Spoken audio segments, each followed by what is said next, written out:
Oye,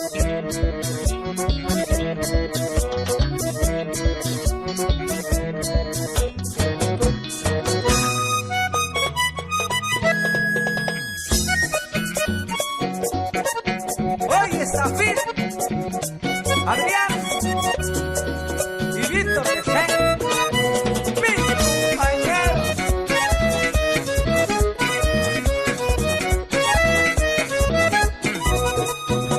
yo sé que eres bonita, no se te puede negar. Con esa cinturita que me hace cantar, te miro con los libros llegando a la universidad y me pongo contento y comienzo a cantar. Querida muchachita, no te puedo olvidar. Tú eres de Costa Rica y te quiero conquistar. Tú eres de Costa Rica y te quiero conquistar. Aquí en Costa Rica me quedo a vivir con mi amor eterno. Si pa' Colombia me voy, mi costarricense me llevo.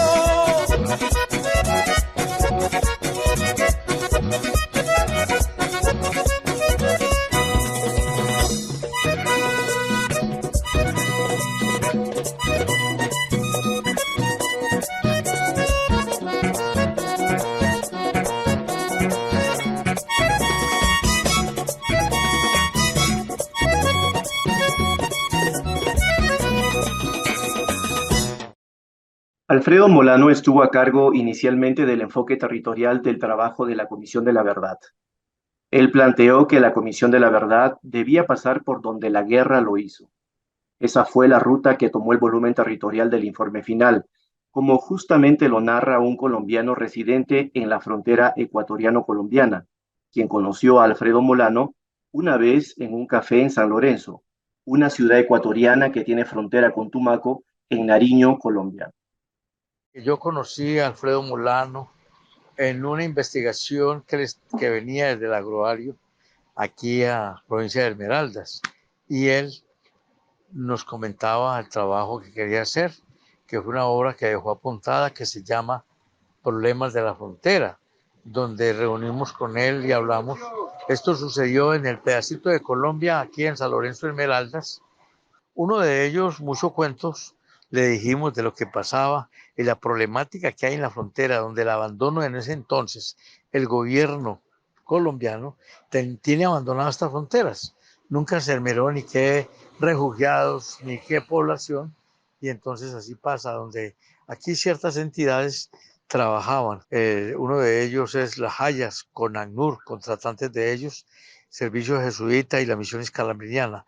De todos estos, tuvieron que retirarse, como el Servicio Jesuita, la Misión Escalabriniana, por aquello de que les acabó el presupuesto y hacían muchas cosas. Quedó Hayas, que nunca hizo mayor cosa, sino son puestos dentro de esas organizaciones que debe quedar claro de lo que han quedado en todos estos países de Sudamérica, mandatos de la ONU, de esta cuestión, y no hacen sino burocratizar esta entidad, estas ONGs, y politizarla, porque trabajan personas que se llaman sociólogos y la verdad que no hacen las atenciones adecuadas como es, y se burlan mucho de las necesidades de estas comunidades que vivimos en esta frontera.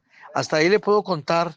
Y Alfredo Molano pues asistió muchos días con una buena escribiente en el pedacito de Colombia, donde quedamos referenciándonos para que él, a mí personalmente, me regalara el libro con la dedicatoria que yo quería. Porque hay una de las cosas que yo les pidí, fue un poema fabricado muy corto sobre la cuestión de la falta de ser sensible, humano. Entonces, eso le quería contar, y le voy a recordar más o menos el poema que dice: tanto miedo he tenido, de verdad miedo, que viendo el miedo conocí el terror, y tanto terror he tenido con mucho miedo, que ni miedo terror tengo ya.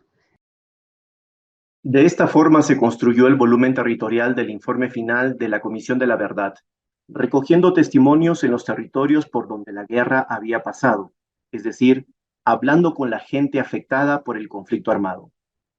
¿Qué encontraron las personas de la Comisión de la Verdad que hicieron este trabajo y recogieron más de 27,000 testimonios y otras fuentes documentales de todos los rincones de Colombia y de 24 países fuera de Colombia?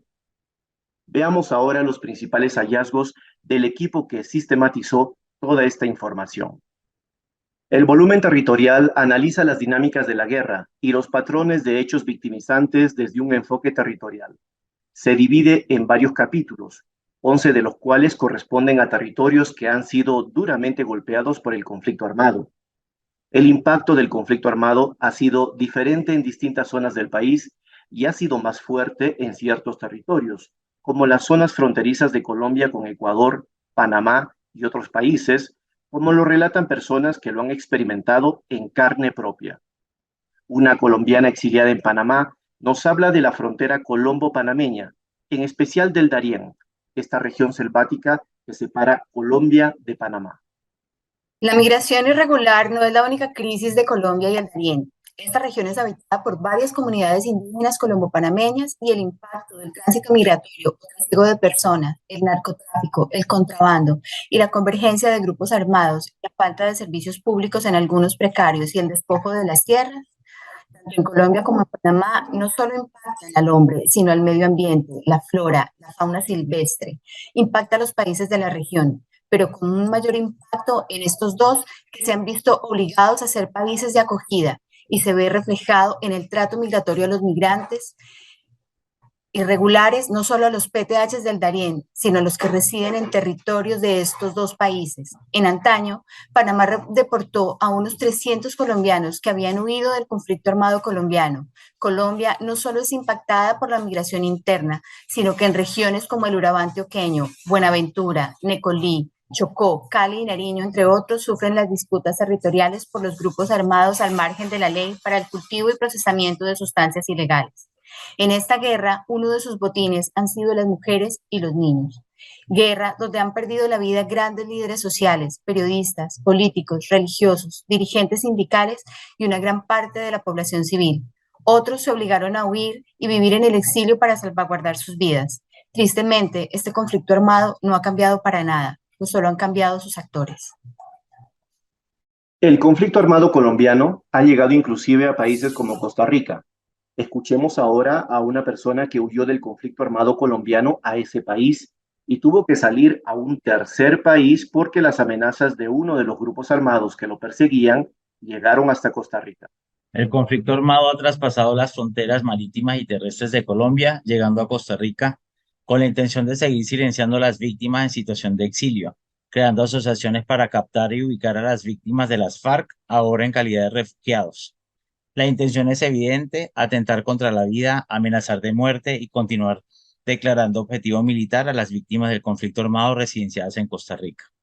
Lamentablemente me tocó vivir esta amarga experiencia al ser captado por una de esas asociaciones como voluntario previo a la pandemia del COVID-19. Por la información que esa asociación conocía de mi vida, sufrí un atentado en la calle, donde fui golpeado, amenazado de muerte y recibí de nuevo un panfleto de las FARC-EP declarándome objetivo militar, que me tenían ubicado en Costa Rica y que en cualquier momento me darían de baja. Me exigían callarme ante la JEP, realicé mi denuncia ante las autoridades costarricenses, quienes después de su investigación me pidieron que me apartara de la asociación, ya que me habían ubicado a través de la misma. Me pidieron irme a un tercer país porque no existía en Costa Rica programas de protección a víctimas de las FARC y menos a defensores de derechos humanos. En plena pandemia me obligaron a escapar a un segundo exilio.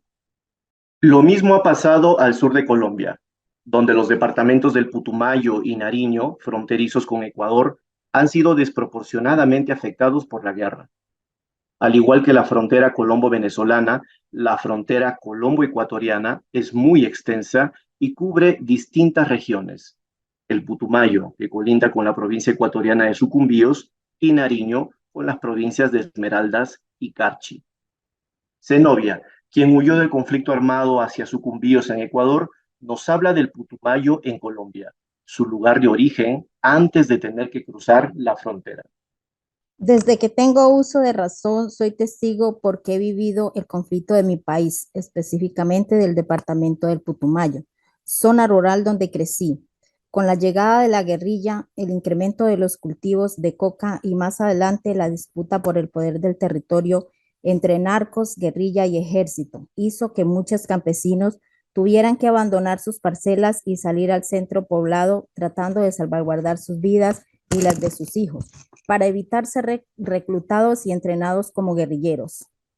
Más adelante, cuando llegaron los paramilitares, se puso más difícil la vida. Era terrible escuchar disparos cerca a la casa donde vivíamos y ver que a unos metros de distancia acababan de asesinar a una persona y que mis hijas tenían que salir a coger un carro para que los llevara hasta el colegio donde estudiaban. Y lo primero que se encontraban en la salida a la carretera eran los muertos, a veces matados a tiros, a veces degollados y torturados. Los paramilitares mataban bárbaramente a las personas por su aspecto físico, porque se ponían botas largas, porque se dejaban crecer el cabello, etc. Y ni decir si les miraban los dedos llenos de señas por ser raspachines. Decían que eran guerrilleros y que por eso los mataban.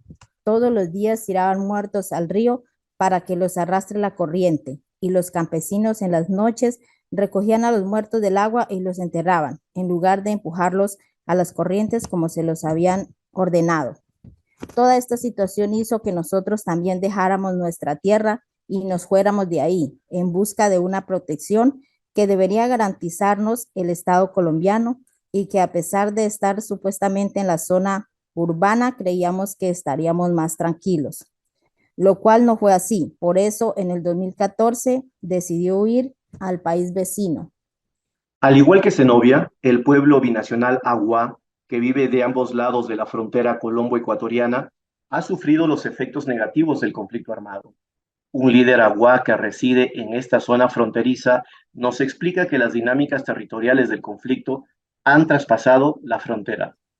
El impacto del conflicto armado colombiano en Ecuador se evidencia a través de la violencia, la restricción de movilidad, el reclutamiento de jóvenes, la minería ilegal, el narcotráfico y el tráfico de armas. El incremento de la violencia se manifiesta en asesinatos y secuestros. Por ejemplo, los 3 periodistas asesinados en la frontera con el Pacífico Nariñense en 2018, o el asesinato del presidente del Gobierno Autónomo Descentralizado Parroquial de Alto Tambo en 2023. La restricción de la movilidad de comunidades indígenas, afrodescendientes y campesinas ha obligado a la población a adaptarse a los horarios impuestos por grupos armados. Las actividades ilícitas como la minería ilegal y el narcotráfico se evidencian a través de la destrucción de retroexcavadoras utilizadas en la minería, la destrucción de laboratorios para procesamiento de la coca e incautaciones de pasta básica de cocaína por parte de la fuerza pública en territorio ecuatoriano. La vinculación de los jóvenes se realiza utilizándolos como informantes, abastecimiento de alimentos y otros suministros, e incluso para formar parte de los grupos armados. Finalmente, los constantes enfrentamientos por el control territorial entre diferentes grupos beligerantes han generado la constante movilidad de pobladores residentes en Colombia hacia el Ecuador, en particular hacia las provincias fronterizas de Esmeraldas y Sucumbíos. Además de los 11 territorios priorizados, el volumen territorial aborda las dinámicas urbanas del conflicto armado y las afectaciones particulares a los campesinos que se encuentran en el capítulo El campesinado y la guerra. En este capítulo se destaca cómo la tierra ha sido concentrada en pocas manos y los intereses políticos y capitales privados, legales e ilegales, han ido en contra del desarrollo local. Lucila, una mujer exiliada en Panamá, nos cuenta esta cruel realidad para muchos campesinos, quienes enfrentan un sistema que les oprime. Tengo el recuerdo de haber visto a mi padre que trabajaba en la caja agraria cuando llegaban los campesinos y entraban a su oficina.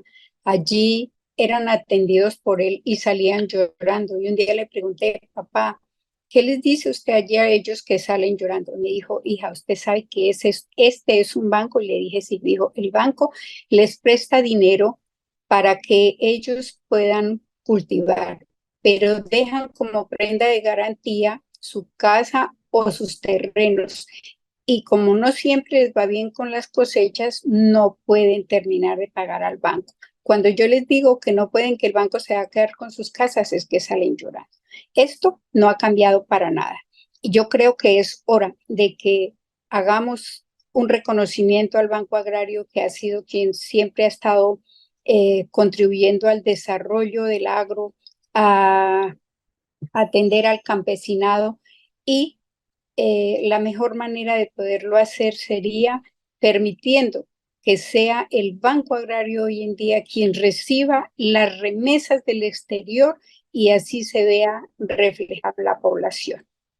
Con el paso del tiempo y el conflicto armado, esta situación no ha mejorado. Al contrario, el conflicto armado ha acentuado las desigualdades en la tenencia de la tierra y la brecha entre áreas urbanas y rurales. Estas desigualdades, junto con la exclusión política, han estado en el origen del conflicto armado colombiano. El volumen territorial pone de relieve este contexto en el que se originaron los distintos grupos beligerantes no estatales y sus disputas a nivel territorial por el poder local. Omar, exiliado en Panamá, nos explica cómo surgieron estos grupos en varios territorios de Colombia y su disputa por el poder local desde su experiencia personal. Las diferencias sociales, raciales, económicas, el fracaso de la reforma agraria, la distribución inequitativa de la tierra y la falta de participación democrática fueron dando origen a los diferentes grupos armados al margen de la ley. La promulgación de la Ley 48 de 1968, el Estado colombiano permitió la privatización de la lucha armada a manos de civiles protegidos por los intereses de las élites colombianas del país. Fue así como poco a poco el Estado fue entregando su territorio en manos de insurgentes dedicados a diferentes actividades ilícitas, dando como resultado un conflicto armado donde se han matado entre hermanos porque la lucha es entre colombianos. A la fecha, más acuerdos firmados en búsqueda de la paz no han servido porque vemos que cada día aparecen otros actores de la guerra. En este contexto de abandono estatal y presencia de grupos armados al margen de la ley que buscaron llenar este vacío, la población ha tenido que conceder poder a estos últimos para poder resolver los problemas comunitarios. Esta militarización de la vida, para retomar el término usado por la Comisión de la Verdad en el volumen territorial, ha tenido graves consecuencias para la población civil, la cual se ha encontrado bajo el fuego cruzado y sometida a las imposiciones de los grupos armados que se disputan el territorio. Un colombiano, oriundo de la región de Montes de María, nos relata cómo las FARC se fueron consolidando en la región e impusieron su orden en el territorio, ocasionando graves afectaciones a la población civil local. La guerrilla de las FARC se consolidó militarmente a partir de 1987 por el abandono de las fuerzas del Estado en los Montes de María, violentando, aterrorizando, extorsionando, despojando de sus frutos y su ganado, secuestrando y desapareciendo a los campesinos que tenían sus tierras en las zonas planas contiguas a la serranía, con la excusa de que los campesinos apoyábamos al paramilitarismo, obligándonos a desplazarnos forzadamente de forma interna y transfronteriza, asesinando a quienes no nos sometíamos a sus órdenes. La lucha por el poder y la tierra instauró un régimen de terror contra la población campesina. Las FARC y los diferentes actores armados, económicos y políticos tienen responsabilidad debido al contexto que hizo posible las violaciones de los derechos humanos e infracciones al derecho internacional humanitario. Posteriormente, la lucha por el territorio trascendió a imponer dinámicas como la trata de personas, la explotación sexual, el reclutamiento de niños, niñas y adolescentes para la guerra, el secuestro, la desaparición forzada, el tráfico de órganos, esclavitud, explotación, narcotráfico, el despojo ilegal de tierras, lavado de activos y proyectos extractivos. Todo ello ha conllevado a la pérdida de modelos de vida, procesos organizativos y producción agraria tradicional, ocasionando el despojo de tierras y el desplazamiento forzado interno y transfronterizo de las víctimas. Y de los victimarios persiguiendo a las víctimas para evitar las denuncias. Entre 1995 y 2008 hubo una agudización de la guerra y victimizaciones en contra de la población civil que se extendió a diferentes territorios, de manera que en este periodo se produjeron el 75% de las víctimas del conflicto armado según registros oficiales, lo cual generó un trauma colectivo y social a la fecha. Como escuchamos en este testimonio, los grupos armados han usurpado tierras para el narcotráfico u otros negocios lícitos e ilícitos, despojando a gente de sus tierras y obligándola a desplazarse forzosamente, en algunos casos a ciudades, en otros inclusive fuera del país. Una de estas experiencias es la de un campesino colombiano exiliado en Costa Rica cuando él vivía en la región central de Colombia. Asedio, despojo de tierras y represión. Esto fue lo que nos dejó el conflicto armado de Colombia. El conflicto armado de Colombia, esto fue lo que nos dejó. A nosotros los campesinos, con sus incursiones, gracias a la investigación y a los hallazgos y la Comisión de la Verdad, se pudo visibilizar que más del 45% del conflicto armado eran campesinos, jóvenes, ancianos, adultos y niños, arraigados al campo y a nuestros territorios. Fuimos obligados a salir huyendo.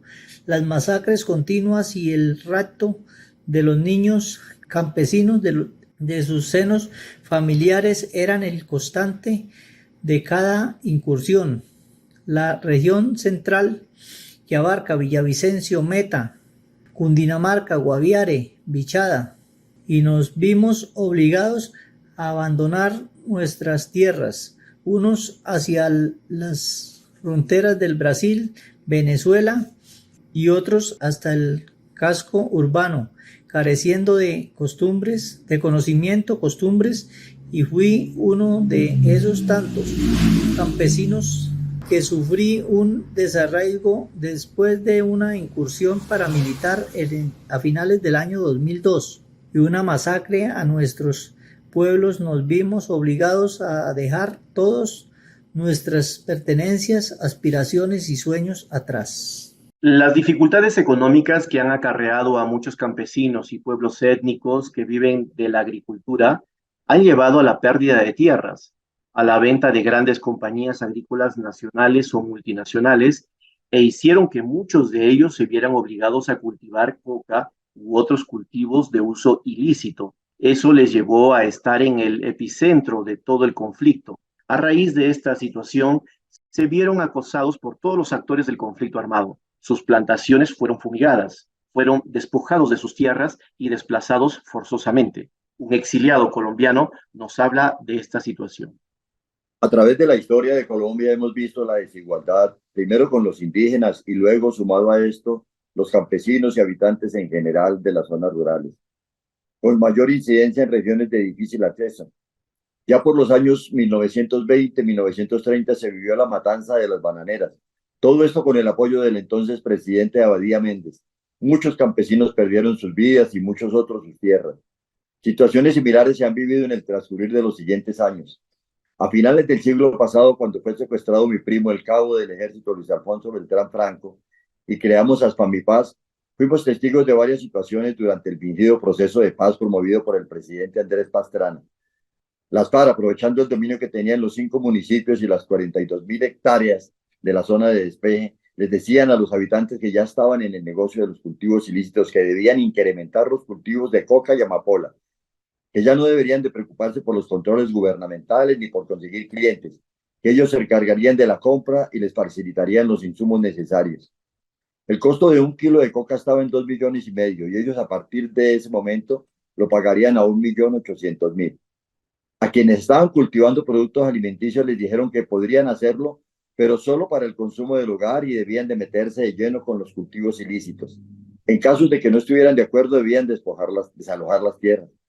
Durante esos mismos años, en varios lugares del país y en esas zonas antes y después de este proceso, se vio con el drama de las fumigaciones, donde muchos territorios se volvieron improductivos. Luego se incrementó la guerra de los paramilitares contra la guerrilla, donde los habitantes de las zonas en conflicto eran tildados de ayudar al bando contrario, por lo cual eran asesinados masivamente y despojados de sus tierras, y veían como única opción para mantenerse en sus propiedades involucrarse en este tipo de cultivos.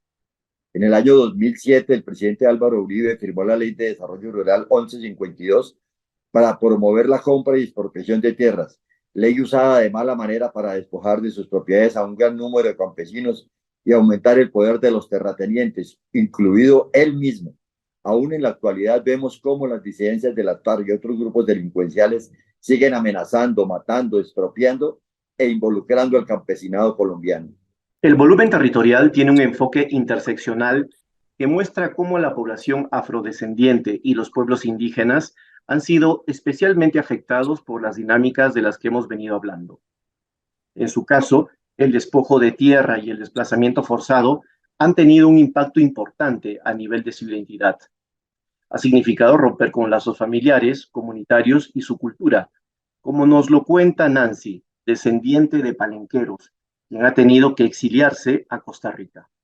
Primero fue la colonia, que a nosotros como pueblo afrodescendientes nos arrebató nuestras creencias, costumbres y despojó de nuestros asentamientos.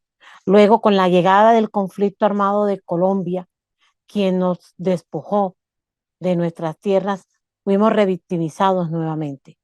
Nos discriminaron, causando un gran daño en los territorios en su encarnizado afán de poder, explotando las tierras y obligándonos a huir, a migrar y a exiliarnos. Yo fui obligada al exilio, me convirtieron en la hija de nadie, dejando mi Caribe bello atrás, dejando el olor a sal y a mar de mi Caribe bello.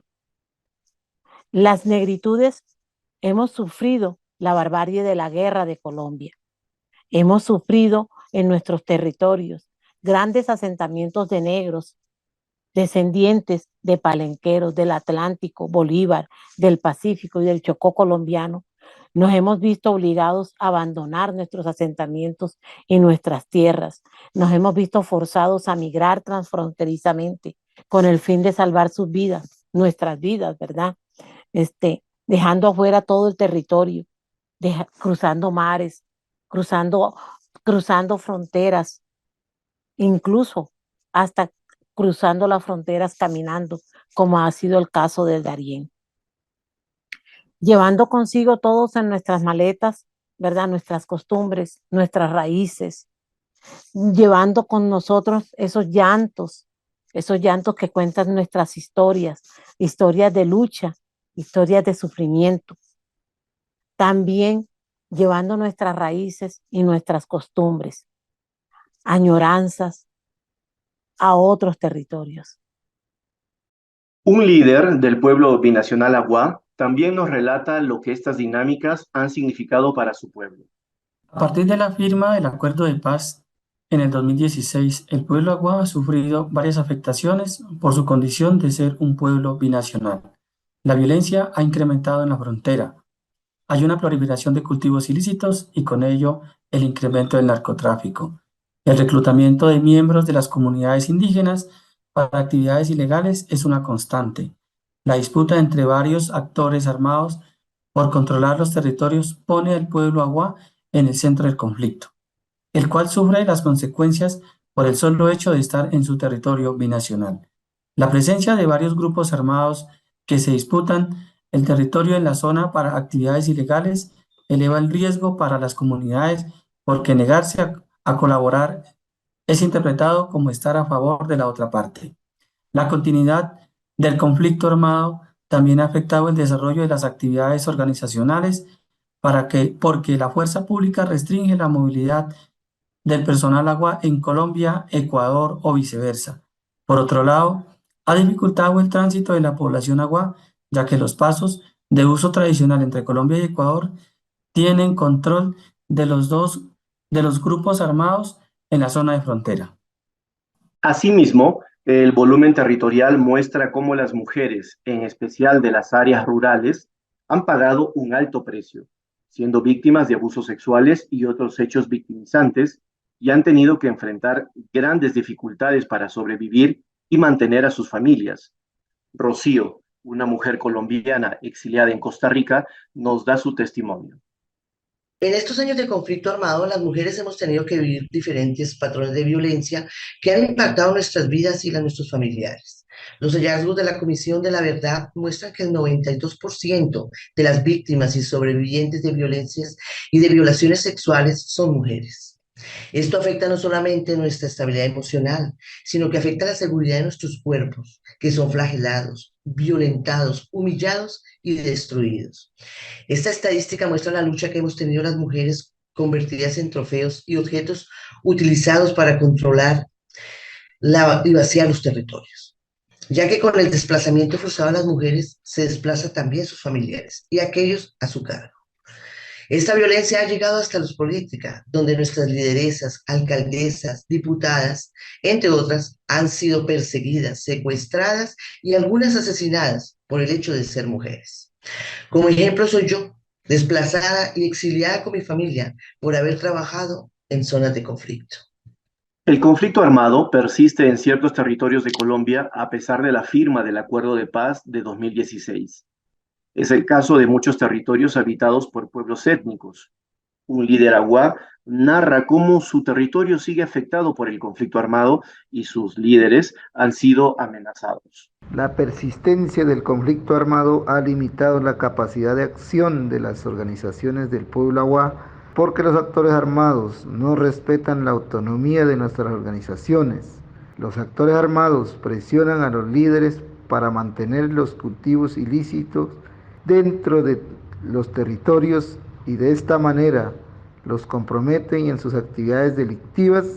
Los líderes viven en constante amenaza, lo que reduce su capacidad de ejercer autoridad dentro de sus territorios y merma la eficacia de su gobierno, dadas las restricciones impuestas por actores armados. Por ejemplo, no pueden coordinar acciones humanitarias con la fuerza pública o no pueden apoyar abiertamente a un candidato de elección popular, ya que corren el riesgo de ser sujeto de señalamientos, amenazas y asesinatos.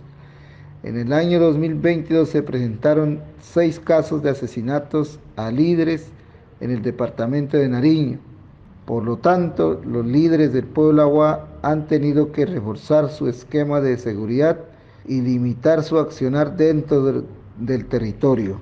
Igualmente, una colombiana residente en Ecuador nos explica que la persistencia de las dinámicas del conflicto armado en varios territorios impide que muchas personas exiliadas puedan retornar a su territorio en Colombia.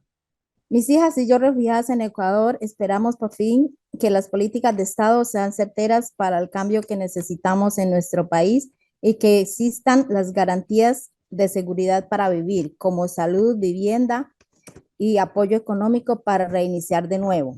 Como muchas familias ahora nos encontramos esperando que un día podamos regresar a nuestra tierra amada, ya que en este momento es imposible porque sabemos que la firma del acuerdo de paz fue solo papel y que no existen las garantías de no repetición para poder regresar.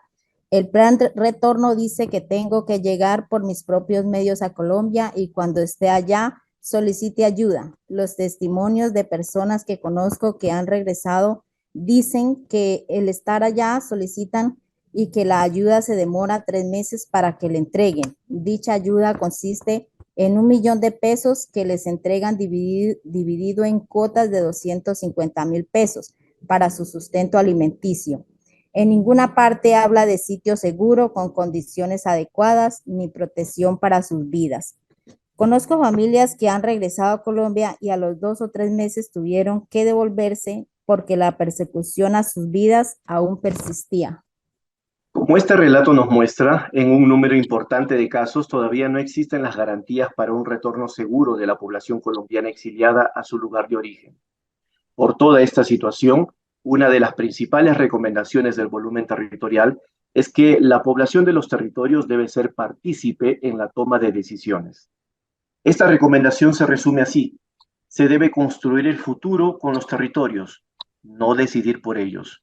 Un exiliado colombiano en Costa Rica nos explica por qué es tan importante y por qué la paz solo es posible si es territorial. Desafortunadamente, estas situaciones se siguen viviendo aún. Tal es el caso de los 2 líderes indígenas de la nación Oman de Colombia, Griselda Torres y Chocho Chamapurro. Ocurría el 2 de agosto de este año, pocas horas antes del inicio del cese del fuego con el ELN, en la localidad de Palestina, litoral del río San Juan, Chocó. Los líderes de esta nación informaron que 34 comunidades se encontraban confinadas a raíz de los enfrentamientos armados y el mismo día en Caldono, Cauca, otro grupo de indígenas fue atacado con tiros de fusil hiriendo gravemente a 3 mujeres de la comunidad. Por esto y muchos otros casos recientes contra esta población, Vemos claramente la necesidad de una paz territorial, con más presencia gubernamental en todos los territorios, cuerpos de defensa que brinden garantías para el desplazamiento libre y armonioso dentro de sus territorios y fuera de ellos. Atención en el área de la salud, con la creación de centros de atención médica de calidad en lugares apartados, obra pública, creación de escenarios deportivos, más presencia de los líderes de los grupos indígenas y de los líderes campesinos a la hora de la toma de decisiones, fácil acceso a la educación y la información en todos los sentidos. Un ejemplo claro lo vimos al iniciar el mes de agosto cuando se inauguraron en el departamento del Bichada redes de internet en zonas indígenas totalmente aisladas, acompañadas de salas virtuales y dotación de equipo tecnológico para sus habitantes. Esto es parte del proyecto Generar Conectividad es Reflejo de Igualdad, y eso se ve en el aumento de conexión a internet de varias regiones, el 123% en San Andrés, 42% en Baupés, 30% en Amazonía, el Guainía el 14% y 13% en Casanare. Es así como se convierte la paz territorial en hechos y no solo en papel. Para hacer de esta paz territorial una realidad, en el volumen territorial del informe final de la Comisión de la Verdad, se recomienda una mayor descentralización y autonomía territorial. Un colombiano exiliado en Ecuador nos habla de esta recomendación. El Estado colombiano ha sido centralizado. La brecha entre las grandes ciudades y las áreas rurales ha sido enorme, y esto ha sido una de las raíces del conflicto armado en Colombia. En muchas zonas periféricas no se ha visto la presencia del Estado. Sin embargo, muchas decisiones respecto a estos territorios se han tomado desde Bogotá o las capitales departamentales, sin consultar a las poblaciones locales. En el volumen territorial se enfatiza la necesidad de reducir estas brechas y dar participación y voz a los pobladores locales, quienes son los que mejor conocen la situación en sus territorios y son los que deberían jugar un papel fundamental en la toma de decisiones respecto a sus territorios. Asimismo, en el volumen territorial del informe final se recomienda un acceso equitativo y ambientalmente sostenible a la tierra. Una persona exiliada en Ecuador nos explica la importancia de esta recomendación. El acceso equitativo y ambientalmente sostenible a la tierra es una recomendación fundamental, puesto que es necesario que todas las personas que viven de la tierra puedan acceder a una parcela que puedan aprovechar y les permitan vivir dignamente. Yo creo que asimismo, si uno no cuida la tierra, no deja nada para las generaciones futuras y puede ocasionarle graves daños a la salud de las personas. En el tiempo que tengo de vivir aquí en este país fronterizo de Colombia, me he dado cuenta de las necesidades que tenemos en nuestra población fronteriza. Por ello, como organización, hemos planteado un proyecto de huertas orgánicas y hemos señalado a nuestros jóvenes que deben seguir cultivando la tierra. También hemos enseñado a reciclar los desechos orgánicos para mitigar la hambruna y así poder contribuir un poco a la economía de nuestra población afrodescendiente e indígena. Queremos dejarles estas huertas orgánicas y con esto contribuir a mejorar nuestro medio ambiente. Finalmente, el volumen territorial hace hincapié en la necesidad de prevenir el despojo de tierras y reparar efectivamente a las personas que han sido despojadas de sus tierras y forzadas a desplazarse. Un colombiano exiliado recalca este punto desde su experiencia. Nos despojaron de nuestras tierras, nuestras parcelas. Sería tan importante recuperar nuestros espacios de donde fuimos despojados. Mi familia aún se encuentran en Colombia. Han sido despojadas completamente y han tenido que desplazarse a otro lugar. No han podido regresar. Es importante hacer algo para tantas personas que han sido despojadas de sus tierras. Ayúdenles a recuperar sus parcelas o repararles efectivamente y sobre todo hacer algo para que este tipo de situación no vuelva a ocurrir. Dios les bendiga y espero que verdaderamente se pueda hacer algo por estas situaciones, recordándoles que dentro de todo esto hay niños, hay adultos mayores, hay personas con discapacidad y hay personas desletradas por el cual no tienen oportunidades de vida en otro lugar, sino vivir siempre donde han vivido. Espero que se pongan la mano en el corazón y que pueda hacerse algo por esta situación. Abrazos, que Dios les bendiga. Y este es el pasecito que le pone la sabrosura. ¡Ja!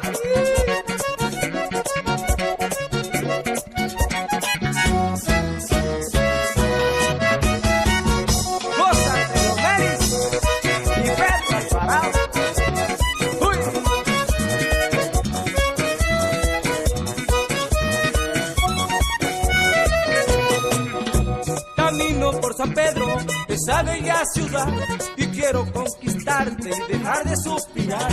Te tengo muchos versos que te quisiera cantar. Yo llego y mis amigos, tu serenata está.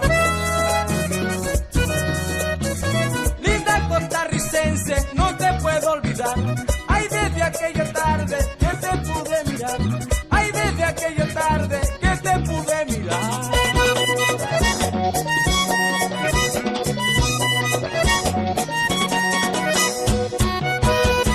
Y muy especialmente Rosa María Verdugo, Rafael Alberto, Rosalba, Andrea Alfonso y Eduardo Javier.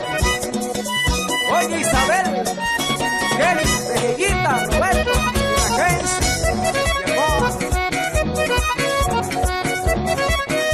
si preguntan por mí, ahí en la universidad, ahí siéntete feliz, que te voy a conquistar, porque tu lindo cuerpo se mira sin igual, y este colombiano te viene a enamorar. Fundingue vallenato te va a serenatear, en el salón de clase de la universidad, en el salón de clase de la universidad. Aquí en Costa Rica me quedo, a vivir con mi amor eterno, y si pa' Colombia me voy, mi costarricense